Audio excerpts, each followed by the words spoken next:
வணக்கம். நாம எல்லோருமே ம் உலகத்த மாத்தணும், நம்மள சுத்தி இருக்கிற விஷயங்கள சரி பண்ணணும்னு நினைக்கிறோம் இல்லையா? ஆமா, அது ஒரு பொதுவான எண்ணம் தான். ஆனா, இன்னைக்கு நாம கையில எடுத்திருக்கிற ஒரு உரை ஒரு ரொம்ப ஆழமான கேள்விய நம்ம முன்னாடி வைக்குது. என்ன கேள்வி அது? உலகத்த மாத்துறதுக்கு முன்னாடி உங்கள மாத்திக்க நீங்க தயாரா? இதுதான் அந்த கேள்வி. இது கேட்க ரொம்ப சிம்பிளா இருக்கலாம். ஆனா ரொம்ப ஆழமானது. ஆமா. சுய மாற்றத்தின் மூலம் இறையாண்மைக்கு உயர்தல் என்ற தலைப்புல இருக்கிற அந்த உரை, அந்த மாற்றத்தை எப்படி அடையறதுன்னு ஒரு முழுமையான வழிகாட்டி மாதிரி செயல்படுது. இதத்தான் நாம இன்னைக்கு விரிவாக அலசப் போறோம். இதுல சுவாரஸ்யமான விஷயம் என்னன்னா, இது வெறும் தத்துவங்களோட நிக்கல. பாத்தீங்கன்னா, ஒரு லட்சியத்தை செட் பண்ணி அதை அடைய நம்மள நாமே எப்படி சோதிச்சுக்கிறது, ஆமா. அதுக்கு தேவையான கருவிகள் என்ன அப்படின்னு ஒரு தெளிவான கட்டமைப்பே இந்த உரை நமக்கு தருது. ஒரு முழுமையான ஒரு ப்ளூ பிரிண்ட் மாதிரி. கரெக்ட். நாம இதை ஒரு பயணமாவே பார்க்கலாம். முதல்ல நமக்கு காட்டப்படுற அந்த பிரம்மாண்டமான இலக்கு, 3 சிம்மாசனங்கள் மற்றும் இரட்டை கிரீடம் பத்தி பேசுவோம். சரி. அப்புறம் அந்த இலக்கு நோக்கிய பயணத்துக்கான ஒரு மேப், அதாவது ஒரே ராஜ்யம், ஒரே தர்மம், சட்டம் மற்றும் ஒழுங்கு இங்கிற 3 கொள்கைகளை பத்தி பார்ப்போம். ஓகே. கடைசியா இந்த பயணத்துல நமக்கு உதவும் கருவிகள் என்னன்னு ஆராய்வோம். கேட்கவே ஒரு பெரிய பயணத்துக்கான தயாரிப்பு மாதிரி இருக்கு. நீங்க சொன்ன அந்த முதல் விஷயம், அது என் கவனத்தை ரொம்ப இருக்குது. சிம்மாசனங்களா? ஆமா. 3 சிம்மாசனங்கள் மற்றும் இரட்டை கிரீடம். இது ஏதோ ஆன்மீக உரை என்பதை விட ஒரு காவிய நாவலோட தலைப்பு மாதிரி இருக்கு. வாங்க அங்கிருந்தே ஆரம்பிக்கலாம். அப்படி என்னதான் அந்த சிம்மாசனங்கள்? ஆமா, இந்த உருவகங்கள் ரொம்ப சக்தி வாய்ந்தவை. இந்த உரையின்படி ஒவ்வொருத்தருக்குமே 3 சிம்மாசனங்களுக்கு உரிமையாளராகிற தகுதி இருக்கு. எல்லாருக்குமே வா? ஆமா. முதல் சிம்மாசனம் உங்க புருவ மத்தியில இருக்கிற சுயராஜ்ய அதிகாரத்தோட சிம்மாசனம். சுயராஜ்யம்னா? அது வேற ஒண்ணும் இல்ல. உங்களோட ஐம்புலன்களையும் எண்ணங்களையும் முழுமையா உங்க கட்டுப்பாட்டுல வச்சு உங்களை நீங்களே ஆளும் திறன் தான். ஓகே. Self control. கரெக்ட். 2வது சிம்மாசனம் இறைவனோட இதய சிம்மாசனம். சுய கட்டுப்பாடு முழுமையா வரும்போது நீங்க இறைவனோட அன்புக்கு முழுமையா பாத்திரமாகறீங்க. சரி. 3வது சிம்மாசனம் உலக ராஜ்ய அதிகாரத்தின் சிம்மாசனம். இது எதிர்காலத்துல உங்களோட அந்த தூய்மையான நிலையின் மூலமா உலகிற்கு வழிகாட்டுற ஆளுமையை குறிக்குதுன்னு இந்த உரை சொல்லுது. ஓகே. இத கொஞ்சம் நிதானமா புரிஞ்சுக்கணும். அப்போ சுய கட்டுப்பாடு, அதன் விளைவா இறைவனோட அன்பு, அதன் தொடர்ச்சியா உலக ஆளுமை. இது ஒண்ணுக்கொண்ணு கனெக்ட் ஆன படிகள் மாதிரி இருக்கு. மிகச் சரியா சொன்னீங்க. அப்போ வெறும் உலக ஆளுமையை மட்டும் அடைய முடியாது. சுய கட்டுப்பாட்டிலிருந்து தான் எல்லாமே தொடங்குது. சரி. அப்போ அந்த இரட்டை கிரீடம் என்பது என்ன? அதுவும் இந்த சிம்மாசனங்களோடு தொடர்புடையதா? நிச்சயமா. இரட்டை கிரீடம் என்பது அந்த சிம்மாசனங்கள்ல அமர்றதுக்கான தகுதியோட அடையாளங்கள். அடையாளங்களா? ஆமா. ஒரு கிரீடம் தூய்மையின் ராயல்டி கிரீடம். இது உங்களுடைய அகத் தூய்மையையும் அதன் மூலமா இயற்கையா வர்ற ஒருவித ராஜ கம்பீரத்தையும் குறிக்குது. மற்றொன்று சேவையின் பொறுப்பு அப்படிங்கிற கிரீடம். தூய்மையின் அடிப்படையில நீங்க செய்யற சேவையின் பொறுப்பு குறிக்குது. இது ரொம்ப சுவாரஸ்யமான ஒரு கருத்து. அதாவது அகத் தூய்மைக்கு ஒரு கிரீடம், புறச்சேவைக்கு இன்னொரு கிரீடம். அப்போ ஒண்ணு இல்லாம இன்னொன்னு இருக்க முடியாதா? எக்ஸாக்ட்லி. ஒருத்தர் ரொம்ப சேவை செய்யலாம், ஆனா உள்ளுக்குள்ள தூய்மை இல்லைன்னா அந்த சேவைக்கு மதிப்பு இல்லையா? இது ஒரு மிக முக்கியமான கேள்வி. இந்த உரை அதைத்தான் சொல்லுது. அகத் தூய்மைங்கிற அந்த கிரீடம் தான் முதல் தகுதி. ஓஹோ. அது இல்லாம செய்யப்படுற சேவை ஒருவேளை அகங்காரத்துக்காகவோ புகழுக்காகவோ இல்லனா ஒரு சுய திருப்திக்காகவோ இருக்கலாம். அது ஒரு சுமையா மாறிடும். ஆமா, அது உண்மைதான். ஆனா தூய்மையின் கிரீடத்தை அணிஞ்ச பிறகு செய்யப்படுற சேவை எந்த எதிர்பார்ப்பும் இல்லாத உண்மையான பொறுப்புணர்வா இருக்கும். அதனாலதான் இது இரட்டை கிரீடங்கள்னு சொல்லப்படுது. ஒண்ணு மற்றொன்றுக்கு அர்த்தம் கொடுக்குது. அருமை. இப்ப தெளிவா புரியுது. ஆக நமக்கு ஒரு பிரம்மாண்டமான இலக்கு காட்டப்பட்டிருக்கு. சிம்மாசனங்கள், கிரீடங்கள்னு. இது ஏதோ எவரெஸ்ட் சிகரத்தை அடிவாரத்திலிருந்து பாக்குற மாதிரி இருக்கே. ஆமா. ஆனா அந்த மலையில எப்படி ஏறுறது, அதுக்கான வரைபடம் ஏதாவது இந்த உரையில இருக்கா? நிச்சயமா இருக்கு. அதுதான் நாம அடுத்து பார்க்க போற இந்த 3 தூண்கள். சரி. இந்த இலக்கு அடைய நம்மள நாமளே சோதிச்சு பார்க்கும் 3 கொள்கைகளை இந்த உரை முன்வைக்குது. முதல் தூண் ஒரே ராஜ்யம். ஒரே ராஜ்யம். ஆமா. இத நீங்க எப்படி புரிஞ்சுக்கணும்னா, உங்க வாழ்க்கையில உங்க மனசுல இறைவனோட வழிகாட்டுதல், அதாவது ஸ்ரீமத்ங்கிற ஒரே ஒரு ஆட்சி தான் நடக்குதா? இல்ல. இல்ல, சில சமயங்கள்ல உலக மாயையோட ஆட்சியும் மற்றவங்களோட கருத்துக்களோட ஆட்சி நடக்குதா? உங்களுக்குள்ள 2 ராஜாக்கள் இருந்து குழப்பமான உத்தரவுகளை கொடுக்கக்கூடாது. ஒரே ராஜ்யம், ஒரே வழிகாட்டுதல் மட்டும்தான் இருக்கணும். அதாவது நம்மளோட முடிவுகள், எண்ணங்கள் எல்லாமே ஒரே ஒரு வழிகாட்டுதலின் கீழ் இருக்கணும். ஒரு கம்பெனில 2 CEO இருந்தா எப்படி குழப்பம் வருமோ அதே மாதிரி தான். அது மாதிரி மனசுக்குள்ள 2 அதிகார மையங்கள் இருக்கக்கூடாதுன்னு சொல்றாங்க. இதுவே ஒரு பெரிய சவால் தான். சரி, 2வது தூண் என்ன? ஒரே தர்மம் அப்படின்னா? இங்க தர்மம்ங்கிற வார்த்தைக்கு தூய்மைங்கிற ஒழுக்கத்தை அர்த்தமா எடுத்துக்கணும். தூய்மையா? ஆமா, உங்க எண்ணம், சொல், செயல் இதுல எல்லாம் தூய்மை உங்களுக்கு இயல்பானதா, ஒரு இயற்கையான நிரந்தர சுபாவமா மாறிடுச்சா? இதுதான் கேள்வி. உரையில ஒரு கூர்மையான உதாரணம் கொடுத்திருக்காங்க. சிறிதளவு ஆவேசம் கூட தூய்மையின்மையின் குழந்தைதான். ஒரு நிமிஷம், இது கொஞ்சம் தீவிரமா இருக்கே. கோபம் தப்புன்னு தெரியும், ஆனா கொஞ்சம் ஆவேசப்படுறது கூடவா தப்பு? ஆமா, அப்படி பார்த்தா நாம உணர்ச்சிகளே இல்லாத ஒரு ரோபோ மாதிரி ஆயிட மாட்டோமா? இது நடைமுறைக்கு சாத்தியமா? நீங்க கேக்குறது ரொம்ப நியாயமான கேள்வி. இந்த உரை உணர்ச்சிகளை அடக்க சொல்லல. அப்போ மாறா உங்களுடைய இயற்கையான சுபாவத்தைய மாற்ற சொல்லுது. ஆவேசங்கிறது கோபத்தோட ஒரு மென்மையான வடிவம். கோபம் இல்ல, ஆனா கொஞ்சம் ஆவேசப்பட்டேன்னு சொல்றது அந்த தூய்மைங்கிற தர்மம் இன்னும் முழுமையா உங்களுக்குள்ள இயல்பா மாறலேங்கிறதோட அறிகுறி.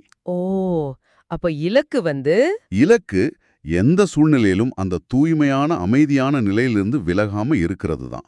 அது ஒரு பயிற்சி தான், அடக்குமுறை இல்ல. பாவத்தை மாற்றுவதுதான் இலக்கு, உணர்ச்சிகளை அடக்குவது அல்ல. இது ஒரு முக்கியமான வேறுபாடு. ஓகே, 3வது தூண் சட்டம் மற்றும் ஒழுங்கு. வழக்கமா இந்த வார்த்தைகளை நம்ம வெளி உலகத்துல தான் பயன்படுத்துவோம். ஆமா, இதை எப்படி ஒரு தனிப்பட்ட நபருக்கு பொறுத்துறது? சட்டம்ங்கிறது கவலையற்ற பாட்ஷாவா இருக்கிறதுன்னு சொல்றாங்க. இது கொஞ்சம் குழப்பமா இருக்கு. கவலைப்படாம இருக்கிறதுக்கும் சட்டத்துக்கும் என்ன சம்பந்தம்? இது ஒரு அருமையான கேள்வி. இதை இப்படி புரிஞ்சுக்கலாம். ஒரு ராஜ்யம் மிக சரியான சட்டதிட்டங்களோடு நடந்தா அந்த ராஜ்யத்தோட அரசனுக்கு, அதாவது பாட்ஷாவுக்கு எந்த கவலையும் இருக்காது. ஆமா, ஏன்னா சிஸ்டம் பாத்துக்கும். கரெக்ட். ஏன்னா அந்த அமைப்பு, அந்த சட்டம் எல்லாத்தையும் பாத்துக்குது. இங்க சட்டம்ங்கிறது அந்த ஆன்மீக விதி, அதாவது நடப்பதெல்லாம் நன்மைக்கே, எல்லாமே இறைவனிடமிருந்து கிடைத்ததுங்கிற அசைக்க முடியாத நம்பிக்கை தான் சட்டம். ஓஹோ, இந்த சட்டத்தை நீங்க முழுமையா ஏத்துக்கிட்டீங்கன்னா அதோட விளைவுதான் ஒழுங்கு. அந்த ஒழுங்கு தான் கவலையற்ற நிலை. ஆக சட்டத்தை நம்புறதால ஒழுங்கான கவலையற்ற வாழ்க்கை கிடைக்குது. அப்போ ஒழுங்கு என்பது இறைவனோட வழிகாட்டுதல, அதாவது ஸ்ரீமத்தை மட்டும் பின்பற்றுவது. மற்றவங்களோட ஆலோசனைகள் பரமத், இல்லைன்னா உங்க மனசோட தற்காலிக ஆலோசனைகள் மன்மத், இதையெல்லாம் பின்பற்றாம இருக்கிறது. ஒரே ஒரு வழிகாட்டுதல். ஆமா, ஒரே ஒரு வழிகாட்டுதலை பின்பற்றுவதுதான் ஒழுங்கு. ஆக சட்டம்ங்கிறது அசைக்க முடியாத நம்பிக்கை, ஒழுங்குங்கிறது அந்த நம்பிக்கையின் அடிப்படையிலான செயல். இப்பதான் இந்த 3 தூண்களும் எவ்வளோ ஆழமானவேன்னு புரியுது. இது ஒருத்தருடைய வாழ்க்கைய முழுசா மாற்றி அமைக்கிற சக்தி கொண்டது. ஆனா இதுவும் கூட ஒரு பெரிய தத்வார்த்த கட்டமைப்பா இருக்கு. இத நடைமுறைப்படுத்த, அன்றாட வாழ்க்கையில பயன்படுத்த ஏதாவது கருவிகள் இந்த உரையில சொல்லப்பட்டிருக்கா? நிச்சயமா. அங்கேதான் இந்த உரை இன்னும் நடைமுறைக்கு உகந்ததா மாறுது. மாஸ்டர் சர்வசக்திவான் அப்படின்னு ஒரு பட்டத்தை பத்தி பேசுது. மாஸ்டர் சர்வசக்திவான். அது வெறும் பட்டம் இல்ல, அது ஒரு மனநிலை, ஒரு சக்தி. நம்முள் பலருக்கும் ராயல் சோம்பல் அல்லது அலட்சியம்னு ஒரு குணம் இருக்கும். ஆமா, அப்புறம் பாத்துக்கலான்னு சொல்றது. கரெக்ட். சரி, செய்துவிடலாம், நடக்கும், பார்க்கலாம் போன்ற எண்ணங்கள் இந்த குணங்களோட வெளிப்பாடுதான். ஆனா மாஸ்டர் சர்வசக்திவான் என்பவரோட குணம் எப்படி இருக்கும்னா, எண்ணியவுடன் செயல்ல மாற்றம் தெரியணும். ஆகும் பார்ப்போம் என்பது இல்ல, நினைத்தேன் செய்தேன் என்பதாக இருக்கணும். இந்த மாற்றத்தை நிகழ்த்த ஒரு எளிய ஆனால் ஆழமான வழிய இந்த உரை சொல்றதா குறிப்பிட்டீங்க. நாம பயன்படுத்தும் சில வார்த்தைகளின் அர்த்தத்தை மாற்றுவது. இது கேட்க ரொம்ப சுலபமா இருக்கு. ஆனா அதோட தாக்கம் அதிகம். வெறும் வார்த்தைய மாத்துனா வாழ்க்கை மாறிடுமா? இது எப்படி வேலை செய்யும்? இதுதான் இந்த உரையின் மிக முக்கியமான ஒரு சைக்காலஜிக்கல் டெக்னிக்னே சொல்லலாம். 2 முக்கியமான வார்த்தை ஜோடிகளை மாற்றச் சொல்லுது. சரி, அது என்ன? முதல் ஜோடி நான் மற்றும் என்னுடையது. இந்த 2 வார்த்தைகள் தான் நம்மளோட அகங்காரத்தோட ஆணிவேர்கள். ஆமா, உண்மைதான். இனிமேல் நீங்க நான்னு சொல்லும்போதெல்லாம் அதோட இறைவன் வழங்கிய சுயமரியாதையை இணைச்சு நினைக்கணும். உதாரணமா, நான் நினைக்கிறதுக்கு பதிலா நான் ஒரு சக்தி வாய்ந்த ஆத்மா இல்லனா நான் ஒரு அமைதியான ஆத்மான்னு நினைக்கணும். ஓகே. அதே போல என்னுடையதுன்னு சொல்லும்போது அந்த உடைமை உணர்வை மாத்தி என் இறைவன் இல்லனா என் பாபான்னு நினைக்கணும். என் வீடு, என் வேலை, என் பிரச்சனைன்னு நினைக்கிறதுக்கு பதிலா அந்த பற்ற மாத்தி என் இறைவன்ங்கிற தொடர்பு மனசுல கொண்டு வரணும். ஒரு நிமிஷம், இதுல கொஞ்சம் நிதானமா யோசிக்கணும். இது வெறும் வார்த்தை விளையாட்டு இல்ல. இது நம்ம மனசோட அடிப்படை இயக்கத்தையே மாத்துற மாதிரி இருக்கு. ஆமா. நான் இன்னைக்கு காலையில இருந்து எத்தனை முறை என் மீட்டிங், என் பிரச்சனை, நான் இத செய்யணும்னு நினைச்சிருப்பேன்னு யோசிச்சு பார்க்கறேன். ஒவ்வொரு முறையும் அது ஒரு சின்ன சுமைய, ஒரு சின்ன அகங்காரத்தை என் மேல ஏத்துது. நிச்சயமா. ஒவ்வொரு முறையும் அந்த வார்த்தைகளின் அர்த்தத்தை மாத்தி யோசிப்பது, இது ஒரு மிகப்பெரிய மனப்பயிற்சி. இது அகங்காரத்தின் மீது செய்யப்படுற ஒரு மொழி அறுவை சிகிச்சை மாதிரி. மிக சரியான வார்த்தை. இது ஒரு மொழி அறுவை சிகிச்சை தான். 2வது ஜோடியும் இதே போல சக்தி வாய்ந்தது. அது என்ன? உறவுகள்ல சிக்கல தர 2 வார்த்தைகள்: உணர்வு, பாவ், மற்றும் மனப்பான்மை, பாவனா. சரி. உறவுகள்ல ஒரு சிக்கல் வரும்போது இந்த 2 வார்த்தைகளை மாத்தி யோசிக்கணும். எந்த ஒரு உணர்வு எழும்போது அது உடல் சார்ந்த உணர்வா இல்லாம ஆத்ம உணர்வாக இருக்கணும்னு பயிற்சி செய்யணும். ஓ. அதே போல மத்தவங்கள பற்றிய உங்க மனப்பான்மை தீர்ப்புகளா இல்லாம தூய நல்வாழ்த்துக்களாக இருக்கணும். இப்படி வார்த்தைகளின் அர்த்தத்தை மாற்றும்போது நம்மளோட அடிப்படை கண்ணோட்டத்தையே மாற்றும். இதுதான் உலக மாற்றும் முதல் படி. இந்த உரையில ஒருவித அவசர உணர்வு வெளிப்படுறதா தெரியுது. திடீரென்று காலம் கடந்து விட்டது என்ற அறிவிப்பு பலகை தோன்றும்னு ஒரு இடத்துல எச்சரிக்கிறாங்க. ஆமா. இதன் அர்த்தம் என்ன? ஏன் இவ்வளவு அவசரம்? இதன் பொருள், மெதுவா முயற்சி செய்யறதுக்கான நேரம் முடிஞ்சிடுச்சு, இப்போ தீவிரமான மற்றும் நீண்டகால முயற்சி தேவைங்கிறது தான். நீண்ட கால முயற்சியா? ஆமா. அதுக்காக 3 வார்த்தைகளை நினைவில் கொள்ளச் சொல்லுது இந்த உரை. திடீரென்று, அச்சானக், எப்போதும் தயார், எவர் ரெடி, மற்றும் நீண்ட காலம், பகுத்தகால். ஓகே. மாற்றமானது திடீர்னு நிகழும். அதுக்கு நாம எப்போதுமே தயாரா இருக்கணும். அந்த தகுதியை பெற குறுகிய கால முயற்சி போதாது, நீண்ட கால தீவிரமான முயற்சி அவசியம். கொஞ்ச நாள்ல எல்லாம் சரியாயிடும், அப்ப நான் தீவிரமா முயற்சி பண்ணுவேன்னு தள்ளி போட்டா அந்த வாய்ப்பு போயிடும். ஆமா, அந்த வாய்ப்பு இல்லாம போகலாம். டூ லேட் அப்படிங்கிற பலகை தோன்றிவிடும்னு எச்சரிக்கிறாங்க. அப்படியானால் இதற்கெல்லாம் என்ன அர்த்தம்? இந்த எல்லா முயற்சிகளுக்கும், இந்த அவசரத்திற்கும் இறுதி இலக்கு என்னவாக கூறப்படுது? இறுதி இலக்குங்கிறது வரவிருக்கும் புதிய உலகின் முதல் பிறவியில கிருஷ்ணருடன் இருக்கும் தகுதியை பெறுவது. ஓ. இதுதான் மிக உயர்ந்த பாக்கியமா கருதப்படுது. இதை அடைய அசைக்க முடியாத திடமான சங்கல்பம் தேவை. ஒரு சுவாரஸ்யமான கண்ணோட்டத்தை இந்த உரை தருது. வர்ற தடைகளை தடைகளா பார்க்காம அவற்றை ஒரு விளையாட்டா பார்க்கணும். விளையாட்டாவா? ஆமா. நீங்க தடை நீக்குபவர்ங்கிற தகுதியை பெற்றவர். ஆக தடைகள் உங்களை நிறுத்த வரல, உங்க தடை நீக்குபவர்ங்கிற சக்தியை வெளிப்படுத்தவும் நிரூபிக்கவும் ஒரு வாய்ப்பா வருதுன்னு பார்க்கணும். ஆக இன்று சுயமாற்றத்தின் மூலம் இறையாண்மை அடைவது பற்றி பேசும் இந்த உரையை நாம் விரிவாக பார்த்தோம்.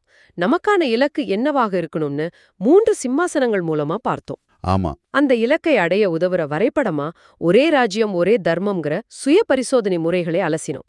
கடைசியா நான், என்னுடையது போன்ற சாதாரண வார்த்தைகளை மாற்றுவதன் மூலம் நம்மளையே மாற்றிக்கொள்ளும் சக்தி வாய்ந்த கருவியை பற்றியும் தெரிஞ்சுக்கிட்டோம். ஆமா. இந்த உரையின் மையச் செய்தி இதுதான். உண்மையான இறையாண்மைங்கிறது புற உலக அதிகாரம் அல்ல. அது நம்மை நாமே முழுமையாக ஆள்வது. நம்மை நாமே ஆள்வது. நம்மளோட எண்ணங்கள், உணர்வுகள், பழக்க வழக்கங்கள் இதையெல்லாம் நாம ஆளும்போது நாம உண்மையான இறையாண்மை உடையவங்களா ஆகிறோம்.